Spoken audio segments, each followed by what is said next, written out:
So to start wrapping up from my end here, in terms of lessons learned, I think as with any change, particularly recognizing that this is ultimately a culture change in the practice, right? And in clinical medicine more broadly, that this is not a one-shot, quick fix kind of change. It really does require commitment by the leadership, by the practice, to have a continued long-term emphasis, and that it really needs repeated and continued exposure of the concept to providers and the practice team.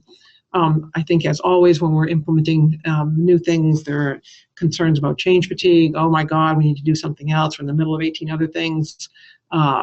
So being aware of timing and phasing and where this fits in the set of priorities, and really having the ability to measure and provide feedback to providers. I think there's been some great studies recently about what are the most effective forms of feedback to providers: actionable, timely, something that can be quickly visualized, something built into regular reporting with providers.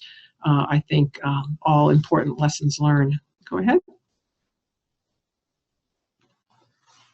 And then certainly, on the patient side as well. So getting input, one of the things I think we've seen as most successful in some of the practices that have done this work is to use their patient and family advisory committees.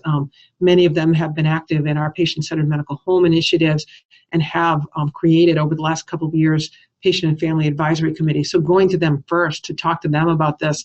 What do you guys think? What do you think should be areas of focus? Getting ideas for how to get the information out into the workflow, and in a way that really feels respectful to patients. So I think they can be a great resource, as can the rest of the team. Again, not just thinking of this as something, as any change in the practice, not just something for the physicians and clinicians, but what is the role of medical assistants and front office staff, patient service representatives, and really relying on the opportunity to get the word out in multiple ways through signage, patient education, and then thinking broadly about community.